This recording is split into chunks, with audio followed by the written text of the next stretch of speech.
If AI could automatically capture value based care incentives, practices wouldn't be losing millions every year.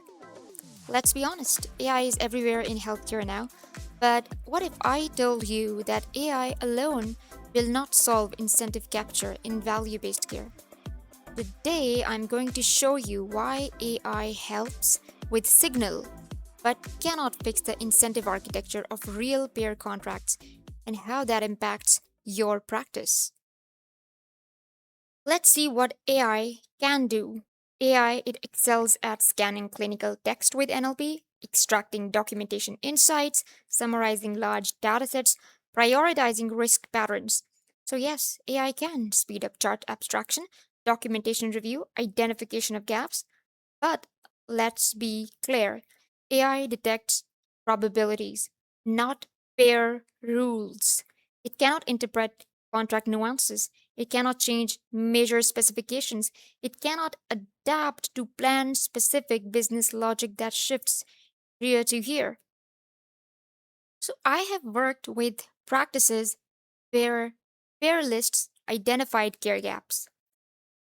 And EHR shows those gaps are closed. But the practice doesn't get paid because the gap it was open on pair care gap lists, even though the care was done. Here is the reality. Value-based care incentives, they are not just data signals, they are contractually engineered outcomes.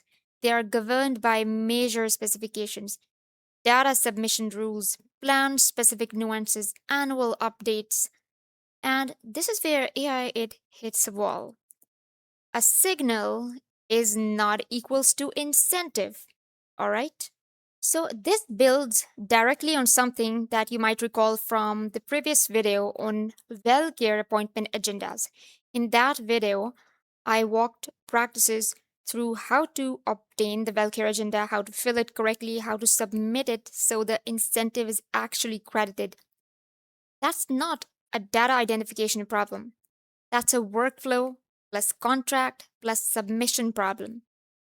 Let's break that down. AI can pull the WellCare care gap list, right? It might be able to pull all the conditions on the WellCare appointment agenda by matching whether those conditions have been met in the EHR or not. And then AI may be able to compare it to your EHR.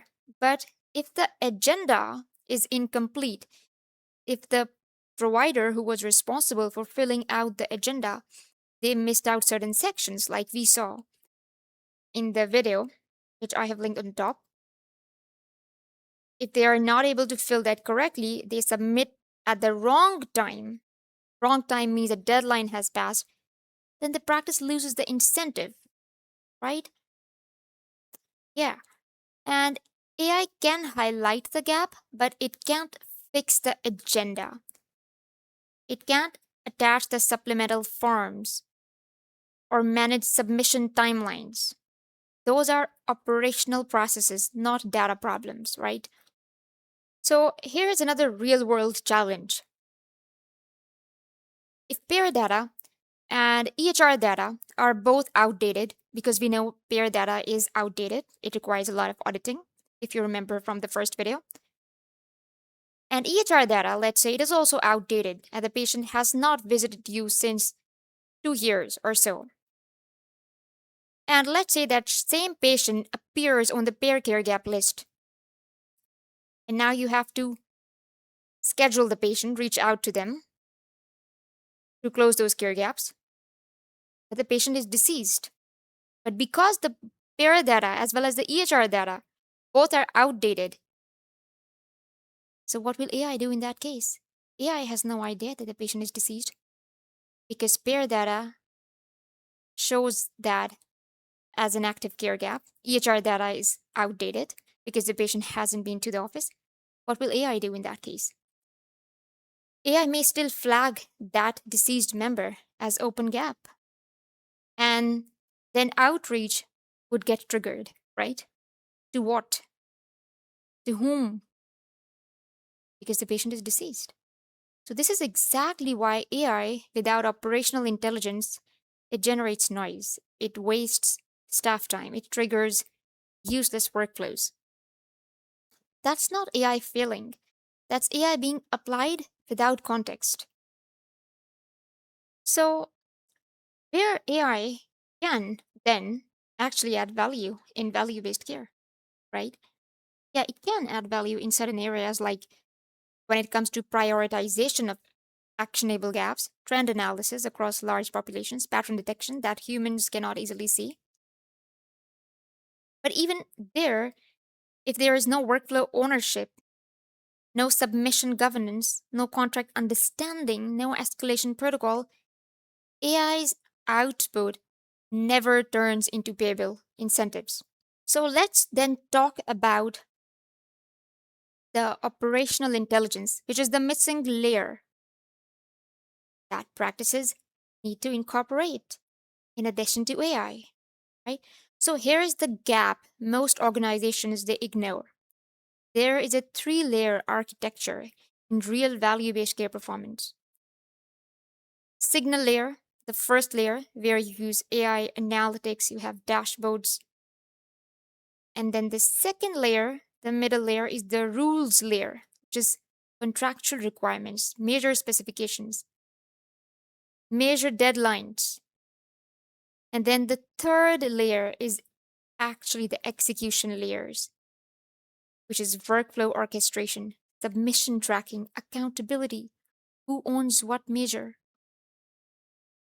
And most AI solutions they focus on layer 1, but the incentive it lives in layers 2 and 3. You cannot extract incentives from a dashboard because a dashboard doesn't submit data to the pair. A dashboard doesn't validate whether your submission was accepted or not.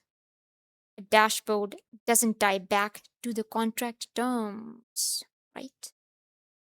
That's operational architecture. This is the space where practices lose money. So, if you are a practice, what you must do. Now, practices should not think that, oh, AI will fix our incentive capture. Instead, if you are a practice, you should ask, does this tool integrate with my operational workflows? Does it align with pair contracts? Does it track submission acceptance? Does it alert me to missed deadlines? Does it track revenue realization? Mhm. Because that is often missed. If not, you are running signal without closure. If you're a practice owner, that's the difference between losing incentive versus capturing maximum revenue. We already know the market is crowded with AI solutions that detect gaps, right? But sustainable value is created by platforms that map incentives to workflows, integrate contract rules engine, surface financial realization, not just data flags, and scale across pair fragmentation. The real competitive mode isn't in better algorithms, it is in operational orchestration that turns signals into revenue. This is where future enterprise value will be captured. So if you found this useful, hit like and subscribe and comment how your practice is navigating these challenges, particularly if you are someone trying to capture incentive and improve quality score from fragmented pairs.